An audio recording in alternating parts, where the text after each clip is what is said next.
नमस्कार विद्यार्थी मित्रांनो, मागच्या लेक्चरमध्ये आपण काय बघितले? सोर्सेस ऑफ कंझ्युमर फायनान्स, आणि यामध्ये बघणार आहोत मोड्स ऑफ कंझ्युमर फायनान्स. बरेच घटक दोघांमध्ये सिमिलर आहेत. ओके, पॉईंट बघूया. मागच्या पॉईंटमध्ये पण होतं कॅश लोन. कॅश लोन म्हणजे काय तुम्हाला मी सांगितलं. यामध्ये काय केलं जातं? तुम्हाला कॅश तुमच्या हातात दिली जाते आणि बायर आणि लेंडर सेलर आणि लेंडर जो काय वस्तू विकतोय आणि जो काय लेंडर आहे यांच्यामध्ये प्रत्यक्षात कुठचाही करार केला जात नाहीत. तर म्हणजे तुम्हाला जर तुम्ही सांगितलं जरा मला ना हे घ्यायचं आहे, फर्निचर घ्यायचं आहे 50,000चं, मला 50,000 कर्ज द्या. तुमचा लेंडर असेल ना, तुमचा जो काही लेंडर असेल तो लेंडर काय करेल सांगा? तुम्हाला प्रत्यक्षात काय देईल? पैसे देईल. हे घेऊन जा की 50,000 पाहिजे, ते 50,000 द्या, आणि ते 50,000 देऊन याला म्हटलं आता काय? Cash credit. बघा, कॅश क्रेडिटमध्ये काय काय येतं? It takes form of credit buying extending in the form of cash customer resort to this plan in order to consolidate the existing debts on the one lump sum amount for the purpose of the purchasing mechanism service. This period of the such loans will depending of the finance companies. यामध्ये काय केलं आता? तुम्हाला lump some amount तुमच्या हातमध्ये दिली जाते. Okay, आणि त्या दोघांमध्ये ठरतं कोणामध्ये? दोन पार्टीज कुठचे सांगितले तुम्हाला की तुमचा जो कोण काय आहे कर्ज घेणार आहे आणि ज्यांनी कर्ज दिलं या दोनच्यामध्ये ॲग्रीमेंट होतं. ते सांगतात की मला बाईक घ्यायची, मला 5 लाख रुपये पाहिजे. ते 5 लाख रुपये कॅशमध्ये आता त्याच्या देतात. ओके, आणि मग सांगतात ते की बाबा ते बाईकचे कागद काढून मग आमच्याकडे द्यायचे. याला म्हटलं आता काय? Cash loan. ओके, म्हणजे डिमांड ड्राफ्टून तुम्ही याला डिमांड ड्राफ्ट मी ना जेव्हा पहिल्यांदा बाईक लोन घेतलं, ओके, बाईक लोन जेव्हा मी घेतलं होतं ना तेव्हा त्यांनी डिमांड ड्राफ्ट माझ्याकडे दिलेला. ओके, तसंच कॅश दिली जाते, डिमांड ड्राफ्ट दिली जातात. पुढे काय? Credit card. क्रेडिट कार्ड म्हणजे काय? तुम्हाला एकदम मोस्ट पॉप्युलर क्रेडिट कार्ड हा भारतामध्ये मोस्ट पॉप्युलर वे आहे. यामध्ये काय केलं जातं? तुम्हाला कार्ड दिलं जातं आणि या कार्डच्या सहाय्याने तुम्ही डेबिट कार्ड कसं ATM कार्डने खरेदी करू शकता, तशी क्रेडिट कार्डने खरेदी करू शकता. Credit cards are the emerging in the most popular modes of consumer finance and slowly replacing paper money. आणि पेपर मनीला यांनी काय केलं आहे? रिप्लेस केलं आहे. They have to bought about the revaluation in individual wealth holding being a high risk area. Commercial banks ventured into the business of consumer credit very late. It was in year 1978 मध्ये स्थापन झालं. when the National City Bank of New York is US opened first full-fledged consumer credit department new with the हे तुम्ही लक्षात नाही ठेवलं तरी चालेल. क्रेडिट कार्डमध्ये तुम्ही एवढंच सांगा, भारतामध्ये सगळ्यात पहिल्यांदा ही क्रेडिट कार्ड कोणीच स्थापन केलं? National city bank of new India. आणि यामध्ये काय केलं जातं? कंझ्युमरला तुम्हाला क्रेडिट कार्डचं मी सांगितलेलं आहे मागच्या लेक्चरमध्ये. तुम्हाला कार्ड दिलं जातं, त्याच्या सहाय्याने तुम्ही काय करू शकता? खरेदी करू शकता. Okay, banks have started participate in the consumer finance is big way. पण ते झालं. क्रेडिट कार्ड म्हणजे समजलं ना, तुमच्याकडे कार्ड दिलं जातं तुम्ही खरेदी करू शकता. परीक्षेला हेच स्पष्टीकरण पाहिजे असं नाही, तुम्हाला निदान क्रेडिट कार्ड म्हणजे काय असतं हे माहिती असायला पाहिजे. पुढचं आहे काय? इन्स्टॉलमेशन अकाउंट. इन्स्टॉलमेशन म्हणजे हप्ते भरायचे असतात, त्याला म्हटलं आता इन्स्टॉलमेशन अकाउंट. ओके, बघा इन्स्टॉलमेशन अकाउंटमध्ये काय काय असतं बघा. At the most popular modes of the consumer finance the instalment credit is the more sales promotion exercise of for dealers. सगळे डीलर्स, बरेचसे डीलर्स ना हप्त्यावर वस्तू देतात तुम्हाला, कारण त्यांना आपली वस्तू काय विकायची असते. तुम्हाला सांगितलं वस्तू तुम्हाला उधारीवर विकावी लागते, आणि उधारीवर विकावी लागते तेव्हा तुम्हाला ही हप्त्याची सोय वापरली तर चांगलं तर. It has become a permanent part of the business structure in many countries. बऱ्याचशा देशांमध्ये परमनंट पार्ट आहे की असं करावंच लागतं. Under this plan the consumer pay for the sales of the consumer durable in the equal periodical इन्स्टॉलमेंटमध्ये तुम्हाला मध्ये तुम्हाला पैसे द्यावे लागतात. ओके, अतिशय सोपं आहे. पुढचं बघूया. Open account. ओपन अकाउंट म्हणजे काय? आपण आपल्या दुकानदाराकडे कसं अकाउंट ओपन करतो, म्हणजे उधारी खाते ओपन अकाउंट म्हणजे. बघा, open account is the method of consumer finance whereby the retailer allowed to consumer to make any number of purchase during a month not exceed a certain value. तुम्हाला सूट दिली जाते की तुम्ही एवढी खरेदी करू शकता एवढ्या रकमेपर्यंत. 10,000 पर्यंत उधारी मी तुम्हाला देईन. They is the neither down payment पण करायची गरज नसते. आपण बघा म्हणजे उधारीचं आपलं खातं एका अकाउंटात असेल तर त्यांना आपण काय डाऊन पेमेंट वगैरे काही करत नाहीत.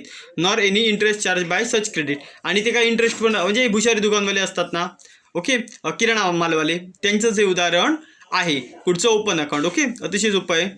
It is the most popular from the credit account. हे हा काय एक मोस्ट पॉप्युलर फॉर्म आहे. पुढचं बघूया आता. Option plan. ऑप्शन म्हणजे काय, तुम्हाला पर्याय दिला जातो त्याला म्हटलं जातं ऑप्शन प्लॅन. हे पण अतिशय सोपं आहे. तुम्हाला आता पर्याय दिले जातात की तुम्ही काय करा, फुल किंवा पार्टमध्ये पैसे पेड करा, त्याला म्हटलं जातं ऑप्शन प्लॅन. बघूया पुढे. Under this plan a customer has option of paying the amount mentioned in the statement account either or full or part and has having the balance through forward. म्हणजे balance bought forward. Balance तुमचा तुम्ही जेवढं पे कराल तेवढा करा, बाकीचा तुमचा balance आहे तो काय होईल, पुढे ब्रॉड फॉरवर्ड होईल, पुढे ट्रान्सफर केला जाईल. म्हणजे नेक्स्ट मधला तुम्हाला तेवढा पे करावं लागेल. Charges for the credit calculate is the percentage of the balancing outstanding each month it. म्हणजे तुम्हाला पर्याय दिला जातो की तुम्हाला कर्ज तुम्ही काढला, तुम्ही एखादी वस्तू विकत घेतली ना माझ्याकडनं 10,000ची, 10,000च्या तर वस्तू विकत घेऊन जा. या महिन्याचा इंटरेस्ट 10% बघा. महिन्याचं इंटरेस्ट मी तुम्हाला सांगतो, महिन्याला मी तुम्हाला 1% इंटरेस्टवर दिली. किती? 1% महिन्याला. मग 10,000चे किती होतात 1% सांगा. ओके, किती? 100 रुपये. ओके, 1% 10,000चे किती होतात? 100 होतात. मग 100 रुपये तुम्हाला इंटरेस्ट भरावं लागेल. नेक्स्ट इयरला तुम्ही 1,000 रुपये भरले, मग तुमचे राहिले किती? 9,000. मग 9,000वर तुम्हाला 10% म्हणजे 90 रुपये इंटरेस्ट भरावं लागेल. पुन्हा 1,000 भरले तर राहिले किती? 80.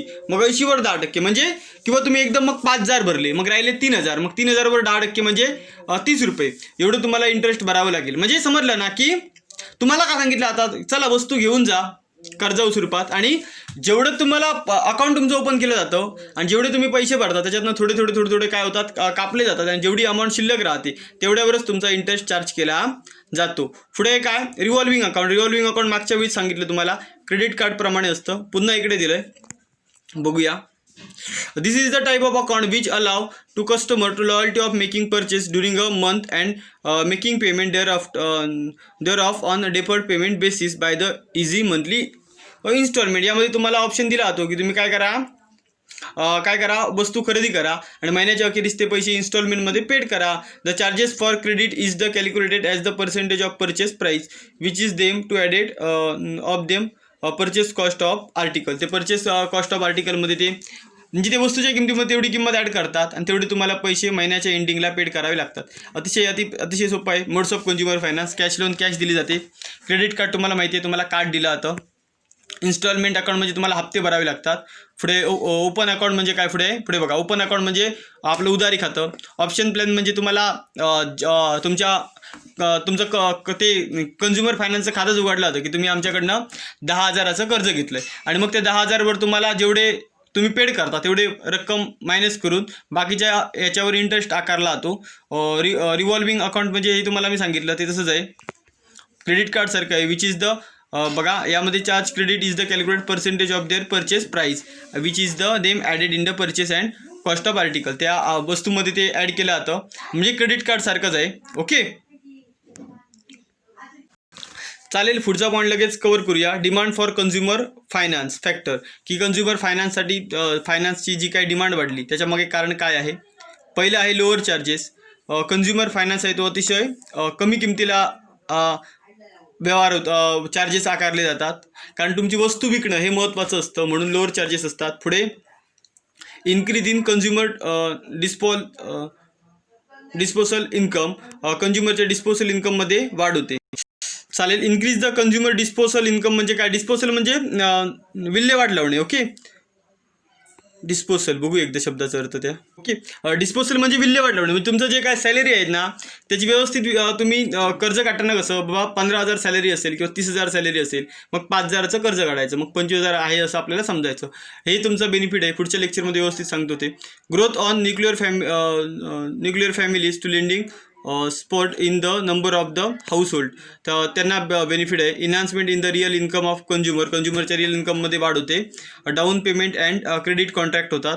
आणि convenient size of the instalment payment, इन्स्टॉलमेंटची जी काही साईज असते पेमेंटची ती अतिशय चांगली आहे.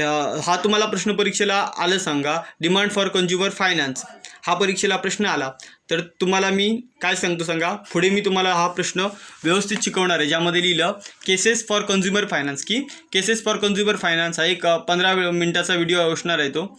ओके, तर त्यामध्ये सांगितलं आहे की कन्झ्युमर फायनान्सची डिमांड का वाढली आहे, ते उत्तर लिहायचं, हे उत्तर लिहायचं नाही. ओके, तो व्यवस्थित करा.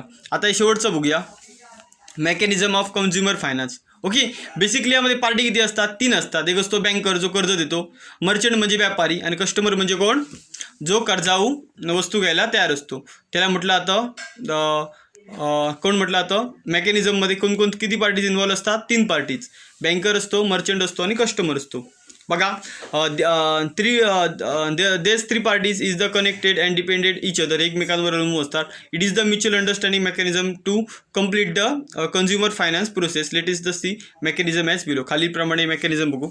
बघा, first the merchant and consumer both take advantages of the banker. ते बँकरचे ॲडव्हान्टेजेस घेतात, म्हणजे ते सांगतात. आता बघा, तुम्ही जेव्हा ॲमेझॉनवरनं वस्तू खरेदी करता तेव्हा सांगितलं होतं ना की SBIचं हे वापरा, कार्ड वापरा. मग तुमचं SBIमध्ये खातं पाहिजे आणि ते SBIला ॲग्री आहेत. या दोघांमध्ये हे काय होतं, ॲडव्हान्टेजेस घ्यायला बघतात बँकरचा. Merchant makes contract for the finance. Merchant banking वेगळं प्रकरण आहे हा. तो मर्चंट बँकिंग हा वेगळा विषय आहे आणि हा काय झालं, हा मर्चंट म्हणजे व्यापारी. Okay, merchant makes contract for finance. तर पुन्हा गल्लत होईल तुमच्या ना मर्चंट बँकिंग आणि मर्चंटमध्ये. मर्चंट म्हणजे हे नॉर्मली व्यापारी आपले, असं समजायचं. ओके, म्हणजे जो कोण असतो सेलर, तो सेलरला मर्चंट म्हटलेला आहे. Merchant makes contracts for finance in their buying of durable products and bankers give financial support to them. काय करतात मर्चंट, काय करतात, merchant makes contract for financing their buying of durable product. Durable product त्यांच्या ज्या काही टिकाऊ वस्तू आहे ते लोकांनी घ्याव्या, यासाठी ते वस्तू तयार करतात आणि बँकर्स काय करतात, त्यांना फायनान्शियली सपोर्ट करतात. Second, the customer also make contract with the bankers for the finance with the purpose of durable product from the merchant. मर्चंटकडनं वस्तू उधारीवर विकत घ्यावी, यासाठी मर्चंट बरोबर नाही तर त्या बँकर्स बरोबर हे ॲग्रीमेंट करतात. कोण ॲग्रीमेंट करतात? मर्चंट बरोबर ॲग्रीमेंट कोण करतात? बघा, सेकंड बघा, 2 नंबर पॉईंट, मी पेन घेतो.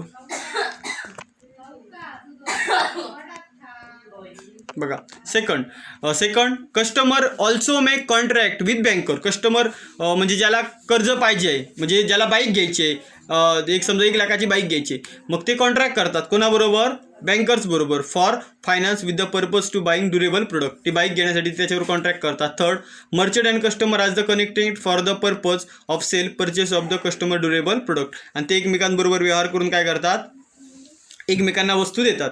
ओके, म्हणजे मला DD दिला त्यांनी एक 70,000चा. 70,000 DD मी कोणाला दिला? आपल्या यांना दिला, बजाज वाल्यांना. बजाजची बाईक पाहिजे म्हणून, आणि बजाजवाल्यांनी मला माझी बाईक दिली. अशा प्रकारे हा व्यवहार असतो. ओके, चालेल. मग पहिल्यांदा मला सांगावं लागतं की अमक्या बँकेतनं मी तो कर्जाचं तुमचं सगळे करणार आहे, चालेल का? आणि म्हणजे त्या दोघांनी ॲग्री करावं लागतं, कस्टमर आणि कोण? मर्चंट यांनी त्या बँकर बरोबर. आणि मग ती तुम्हाला सोपी आहे की कर्ज दिलं जातं. तुमचा बँकर तुम्हाला कर्ज देईल कस्टमरला. कस्टमर ते कर्जाची रक्कम कोणाला देईल? मर्चंटला देईल, आणि मर्चंट त्याला वस्तू विकेल. हे काय तुम्ही ॲग्रीमेंट वेगळ्या प्रकारचं करू शकता. असंच असावं असं काय हे नाही आहे. Non one agreement prepared between the merchant and banker for the instant to and the finance is consider as a loan. ते लोनच्या स्वरूपात फायनान्स दिलं होतं. Another agreement made between the customer and banker for the consumer finance which is the repaid by the instalment system. Okay,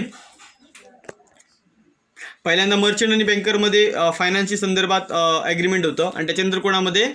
banker आणि तो customer आहे त्यांच्यामध्ये agreement होतं, आणि ते तशा प्रकारे हप्त्याने वस्तू पेड करतात. Okay, the above mechanism can be easily understand following. आता बघा, ही बघा, ही आकृती दिली आहे. बघा, बँकर्स फायनान्शियल इन्स्टिट्यूशन असते, इकडे मर्चंट आहे आणि इकडे कस्टमर. मर्चंट कस्टमरला बघा, झूम करून दाखवतो. ते काय झालं आहे, झूम का होत नाही बघू. शेवटी बघा, पेनही घेतो. ही बघा, इकडे त्यांनी दिलं आहे ते पेन नको बाबा. बघा काय काय होतं ते बघा. बँकर्स फायनान्शियल इन्स्टिट्यूशन असते ती कॉन्ट्रॅक्ट फॉर फायनान्स कोण करतो, मर्चंट करतो की आमच्या अशा अशा वस्तू आहे त्यांच्यावर तुम्ही कर्ज द्या म्हणून. आणि कस्टमर पण सांगतो का मला वस्तू उधारीवर पाहिजे. हे दोघांनी काय करतात, कॉन्ट्रॅक्ट करतात.